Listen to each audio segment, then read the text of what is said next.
আজ শুক্রবার আর শুক্রবারের জন্য আমরা সবাই খুব অপেক্ষায় থাকি, কারণ এই শুক্রবারে একটা মাত্র দিন সপ্তাহে আমরা সবাই মিলে বসে খাবার দাবার খাইতে পারি। আসসালামু আলাইকুম, আমার রান্নাঘরে আপনাদের স্বাগত জানাই। আজকে হলো একটু ভিন্নতা নিয়ে আসবো রান্নাবান্নায়। তো কিভাবে ভিন্নতা নিয়ে এসেছি সেইগুলাই থাকছে আজকের ভিডিওতে। তো বলছিলাম, আমাদের কিন্তু সারা সপ্তাহে খাওয়া দাওয়া কারোর সাথে কারোর মিলে না। কারণ হচ্ছে সকালবেলায় হাজব্যান্ড চলে যায় 7টার সময়, সে 6:50-40-এর মধ্যে তার খাবারটা খেয়ে নেয়। এটা গেল স্বামী। আর ছোট মেয়েটা চলে যায় 8টা বাজে, তো তার খাবারটাও আলাদা ভিন্ন। আবার বড়জন চলে যায় আরেকটা সময় 8:30 বাজে, তার খাওয়াটাও ভিন্ন। মানে পুরা সপ্তাহ জুড়ে আমাদের আলাদা আলাদা খাইতে হয় সবারই। আর আমার খাওয়ার তো কোনো নিয়মকানুন ঠিক নেই, কখন কোনটা খাচ্ছি তার কোনো ঠিক ঠিকানা নেই। তাই এই শুক্রবারের দিনটা সবাই মিলেমিশে আমাদের একসাথে বসে খাওয়া দাওয়া করা হয়। আর এই কারণেই শুক্রবারের দিনটা একটু ব্যস্ত থাকে। আজকে ভাবছি লুচি বানাবো, আর সেই লুচি বানানোর জন্য প্রক্রিয়া তো শুরু করলামই। এটা গতকাল থেকে মাথায় নিয়ে ঘুমিয়েছিলাম জানেন, আর সকাল থেকে তোড়জোড় শুরু করেছি। অবশ্য সকাল 8:30টায় ঘুম থেকে উঠেছি আজকে। প্রত্যেক দিন তো সেই 5:30-6টার সময় ঘুম থেকে উঠি, তো আজকে একটু 2.5 ঘন্টা পর ঘুম থেকে উঠলাম। পেঁপে আর আলু দিয়ে একটা সাদা তরকারি রান্না করব। এই সাদা তরকারি রান্না করার পিছনে একটা দুর্দান্ত যুক্তি আছে জানেন। কারণ হচ্ছে আমরা তো সব সময় হলুদ মরিচের গুঁড়া দিয়ে একদম লাল টকটকে তরকারি রান্না করে খাই। তো চিন্তা করলাম আজকে একটু খাবারের কালারে একটু ভিন্নতা নিয়ে আসি। আবার সাদা তরকারি খাইতে কিন্তু ভালো লাগে। আবার ইন্ডিয়ান চ্যানেলগুলোতে দেখি প্রায়ই আলুর সাদা চচ্চড়ি হয়, ওগুলো দেখতে ভালোই লাগে, নিজে কখনো রান্না করি না। তো আজকে ভাবলাম আমিও সাদা তরকারি রান্না করি। একটু মশলা রেডি করি, একটু জিরা বেটে নেব, রসুন আর একটু আদা আর এই পেঁয়াজ, এগুলো বেটে রান্না করব। আরেকটা জিনিসও বাটবো এর সাথে, সাদা তিল। সাদা তিলটা তরকারিতে দিলে আমার কাছে বেশ ভালো লাগে। বাদাম জাতীয় এই যে কোনোটা দিলেও ভালো লাগে তরকারির স্বাদ। আজকে তিল দিচ্ছি। আর এই লুচিগুলোও বেলে নিব। লুচিগুলা অনেক আগে এটাকে সকালবেলায় কি করে রেখেছিলাম, ঘুম থেকে উঠেই মানে রান্নাঘরে আসার সাথে সাথে এটাকে রেডি করে একটু রেস্টে রেখে দিয়েছিলাম। এখন একদম নরম হয়ে গেছে, আর বেলতেও বেশ সুবিধাই হলো। এই যে শেষ ডিমও ছিলে নিয়েছি, সবজি সিদ্ধটাও হয়ে গেছে। এবার চটফট রান্নাগুলো সেরে নিব, খুব তাড়াতাড়ি সময়ই হয়ে যাবে রান্নাতে। এবার এই ডিমগুলো, এই যে 3টা ডিম, তো সবার জন্য তো হবে না, তাই এটাকে 6 ফালা করে ভেজে নিব। তারপরে হচ্ছে রান্নাটা করব।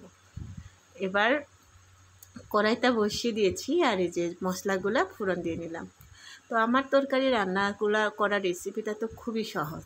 আর আরেকটা বিষয়, যে এখানে আমি একটু কি বলবো এটাকে, রাঁধুনি দিয়েছিলাম ফোড়নে, আর সাদা তিল, সবগুলো মশলা একসাথে কষি তারপরে এই সবজিগুলো দিয়ে দিব। কত সহজেই রান্নাটা হয়ে গেল বলুন। কি ব্যবহার করলাম না এখানে, শুধু হলুদ আর মরিচের গুঁড়া, সবুজ মরিচ ব্যবহার করেছি কাঁচা যেটা। আর হচ্ছে মশলাগুলা জিরা রসুন পেঁয়াজ আর সাদা তিল, ব্যাস।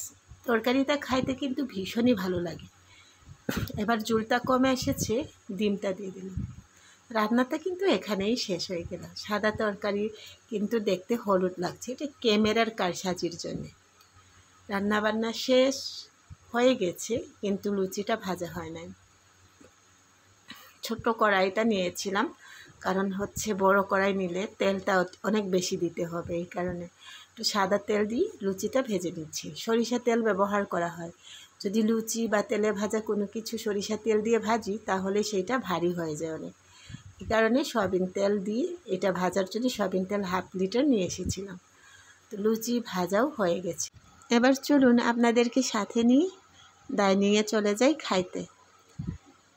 তো এটা হচ্ছে আজকে সকালের জল খাবার বলতে পারেন, নাস্তা। আর দুপুরবেলায় যেটা রান্না করেছিলাম সেইটা হচ্ছে চিকেন, একটু অন্যরকমভাবে। এই যে সারাটা দিন ধরে রোদ বৃষ্টি এইরকম করেই দিনটা চলে গেল আজকে। আবহাওয়াটা দুর্দান্ত। রান্না করার জন্য চিকেনটা একটু কেচে নিয়েছিলাম কাঁটা চামচ দিয়ে। এইবার এই ভর্তার জন্য মশলা রেডি করে একটু হলুদের গুঁড়া, একটু মরিচের গুঁড়া, বাটা মশলাগুলো আছে রসুন, আদা বাটা, জিরা বাটা, তারপরে একটু কাবাব মশলা, এইগুলো দিয়ে একটা দুর্দান্ত মশলা বানিয়ে নিয়েছিলাম। আর এই মশলায় এই মাংসগুলোকে ম্যারিনেট করে রাখবো বেশ অনেকক্ষণ, মানে ধরুন 1 ঘন্টার মতো যে মাখিয়ে রেখেছি। আর অর্ধেকটা লেবুর রসও দিয়েছিলাম এর মধ্যে। কিন্তু এবার ঢাকা দিয়ে রেখে দিব 1 ঘন্টার জন্য। 1 ঘন্টা পরে এসে রান্না করছি। মাংসগুলোকে একটু ডিপ ফ্রাই করব। ডিপ ফ্রাই বলতে ধরুন একদম একেবারে পুরা পুরা করে ফ্রাই করব। একটু আলুটাও নিয়েছি 4 পিসের মতো। তাই এই রেসিপিতে একটু আলু দিলে বেশ ভালো লাগে, একটু গ্রেভি টাইপ হবে, ঝোল হবে না। এই কারণে আলুটা দিলাম, আলু দিয়েও একটু অনেক খাওয়া হয়ে যাবে। তো এই চিকেনগুলোকে একটু পুরা পুরা টাইপেরই হবে। আর এটাকে আমি নাম দিয়েছি, কি বলবো, এটাকে কড়াই কাবাব বলবো নাকি, যাই হোক ওই রকমই কিছুটা। এখানে শুধুমাত্র এই যে স্মোকি ভাবটা আনার জন্য কয়লা পুড়াই দিতে পারি নাই। তো এই যে ভেজে নিলাম চিকেনগুলোকে। এবার এর জন্য কিন্তু বাড়তি কোনো মশলা ব্যবহার করব না, আলাদা কোনো মশলা ব্যবহার করছি না এই তরকারিতে। আর যে মশলাগুলো আমি এই যে ম্যারিনেশনের জন্য দিয়েছিলাম সেইটা একটু ধুয়ে দিয়ে দিচ্ছি। তার সাথে একটু গরম মশলা দিয়ে দিব, আর জিরা বাটা অল্প একটু আছে সেইগুলোই। এখানে বাড়তি কোনো মশলার কোনো প্রয়োজন নেই। আরেকটা উপকরণ এখানে ব্যবহার করব আরেকটু পরে, সেইটা হচ্ছে বাদাম বাটা। বাদাম বাটাটা এই রেসিপিতে অবশ্যই লাগবে, কারণ বাদাম বাটা ছাড়া এই স্বাদটা আসবে না প্রপারলি। তো মশলাটা একটু ভালো করে কষিয়ে নিয়েছি, একটু মরিচের গুঁড়া দিলাম, সাথে একটু ঝাল ঝাল হলে ভালো হয় এই চিন্তা করে। আর এই যে বাদাম বাটা দিয়ে দিলাম, 2 টেবিল চামচের মতো বাদাম বাটা দিয়েছি। এবার ভালো করে এই মশলাগুলোকে কষিয়ে এর মধ্যে যে চিকেনগুলো আমি ভেজে রেখেছিলাম সেইগুলাই দিয়ে দিব। রান্নাটা কত সহজ বলুন, অথচ খাইতে স্বাদের ভীষণ ভিন্নতা আর হচ্ছে দুর্দান্ত স্বাদের। আর এই রান্নাটা করতে বেশি সময় লাগেনি, কিন্তু খুব অল্প সময়ের মধ্যে হয়ে গিয়েছে। একটু পিসেসগুলো বড়, তাই একটু সিদ্ধ হতে সময় লাগবে, তাই আমি একটু পানিও দিয়েছিলাম, কিন্তু সেটা না স্কিপ হয়ে গিয়েছিল জানেন। তো এই যে পানিটা আরেকটু শুকিয়ে নামিয়ে নিয়েছি। তো কেমন লাগলো আমার আজকের ব্লগটা অবশ্যই জানাবেন। আজকে এই পর্যন্তই, সবাই ভালো থাকবেন, সুস্থ থাকবেন। কথা হবে খুব শিগগিরই নতুন আরেকটা ভিডিওতে। টেবিলে চলে এসেছি, খাওয়া দাওয়া করতে করতেই চলে যাব। সবাই ভালো থাকবেন, আজকে এই পর্যন্তই। আল্লাহ হাফেজ।